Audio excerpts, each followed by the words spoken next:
We are your home theater and AV questions answered. This is AVRant. Want your home theater or AV question answered by Tom and Rob? Send it to question@avrant.com. Welcome to AVRant. I'm Tom Andry, and I'm here with Rob H. Nathan. Nathan has a 12 by 17 by 8 foot room, and it's sealed, so he's only dealing with about 1,600 cubic feet. He already owns two Rythmik F15 HP subs. On HP means high power. They do. Oh my. And 15 means 15 inch. He loves their extension, but they're overkill in terms of output for a smaller room, and being 20-inch cubes, they're also physically a bit large and cumbersome, I guess so. So what I'd really like it to be is four small subwoofers, one in each corner, but without giving up extension and without breaking the bank. The SVS SB1000 are a nice size and price, but going by SVS's published measurements, they don't dig as low as what he's used to with his F15 HPs. And the PB1000s have the same nice price, and they dig lower, but they almost certainly have more than enough output. But they aren't a whole lot smaller than his current subs, so he isn't interested in he isn't completely convinced on those. Are there any options out there in a similar price range that offer the smaller size of the SB1000, the deeper extension of the PB1000? Can I ask a question?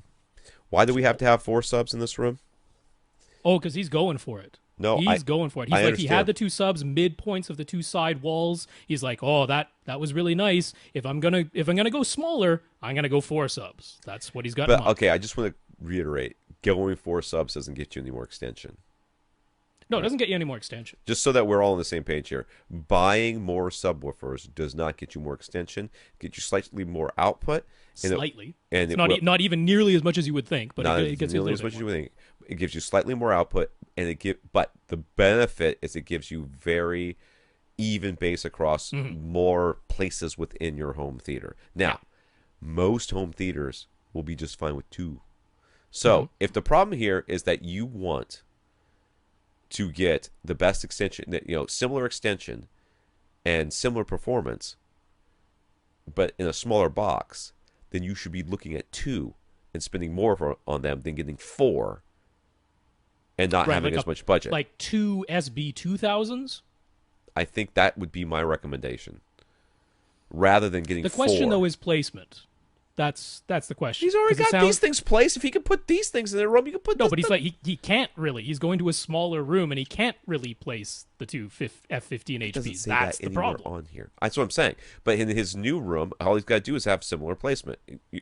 Opposing corners or, it's a small room. Opposing corners, opposing walls, whatever, mirrored. I think two subs of the SB2000 varieties or PC2000s. PC2000s, come on. Crush it in that room. Oh, yes. No, I mean, output isn't the problem. Output isn't the problem for any of these. I know. A pair of SB1000s has plenty of output for a 1,600 cubic feet. How low do these things go that are these so impressive? So the SB2000s are rated at negative 3 dB at what, 23 hertz, something like that? But they actually do drop off more steeply than just a straight sealed sub. They've got that DSP processing, and they put an extra filter on the bottom there. So they drop off pretty quick. What are we talking about? SB2000s? SB1000s. Oh, SB. Well, you said SB2000s. Okay, that could. Oh, sorry. I'm sorry. I misspoke. 23 hertz is what you're saying. Yeah. I'm asking the Rhythmic ones that he has. Where do they go? Like 18 or 17? The F15s. Yeah. That he has right now. Yeah. Oh, they go down to like 12 hertz. Oh, jeez. You're never getting 12 hertz deal of a small But box. that's with the sealed extension, right? The 12 decibels per octave roll off. Yeah. But they go way down there. They're rated at 14 hertz, right? Well, that's what I'm saying. I think for the money, he could get the SB2000s or the PC2000s, two of them. Yeah, two SB2000s certainly wouldn't be a bad choice. You're going to get do diagonally down to opposite corners instead of all four. Yeah, sure. That would be me. You're going to save money than buying four subs. Yeah. I don't think he's ever going to be happy with the extension if he's not going to spend the money for it to four subs. I mean, what's the other JL Audio? Maybe they have those $1,000 E subs, right? Oh, but they're way more expensive. No, the E subs, the E ones. Yeah, the E ones are still pretty. What? They're still $1,000. I thought they were like $1,000.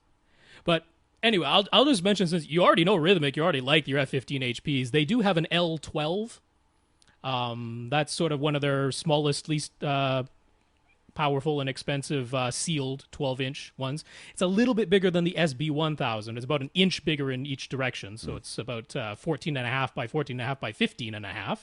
So it's slightly larger than the SB1000, but it has Rhythmic's whole thing of lots of variable tuning. You can tune that thing to keep playing all the way down to about 14 hertz. It's just going to be quite quiet, but quiet is fine because you could potentially have 4 of them in a tiny room and corner loaded. So I really don't think the output. So they have the ability to play really low, those L12s. Now they're $540 shipping included. So they're $40 more than the SB1000s all in.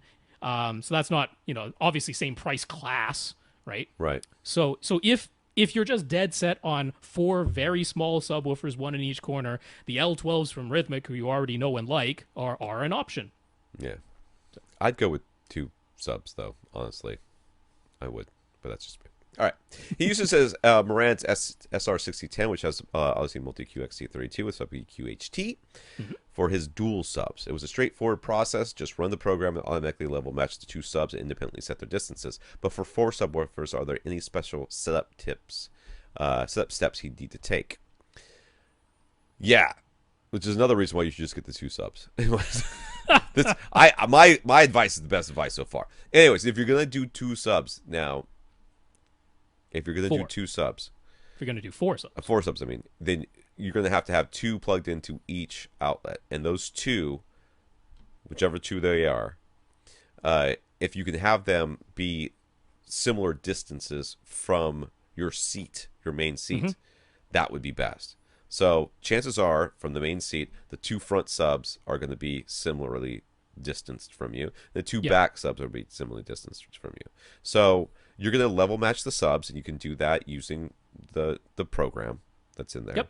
Yep. You just unplug one sub, let one play, then use the knob on it to level match it a little bit lower than whatever it says. 70 should be 75, but it's like 73 or 72. And then do the same thing with the other one, so that they're both at the same level, then plug them both in at the same time and let Odyssey do its thing with them. And the same thing with the other 2. That's the only extra step that you really need to do. Now, if they're not physically, if like your room is a trapezoid or something like that, and nothing is the same distance, then you might have to do some phase adjustments after Odyssey does all this stuff and all that. But yeah, given what you've described, it sounds like it's a rectangle of a room, and you're talking about 4 subs, 1 in each corner. So I'd imagine the sub that's in your front left and the sub that's in your front right are very much the same distance from your primary seat in the middle, and the sub that's in the back left and the sub that's in the back right are the same distance from your seat. So all you're doing is taking subwoofer output 1, splitting that to your 2 front subs, and subwoofer output 2, splitting that to your 2 back subs. Easy peasy. Buy 2 subs.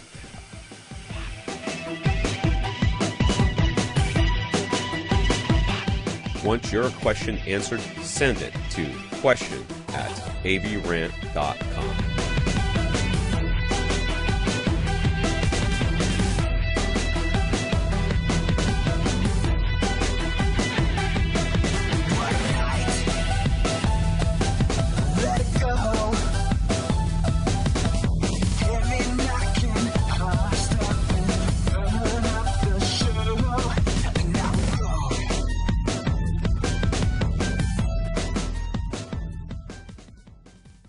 This is AVRant.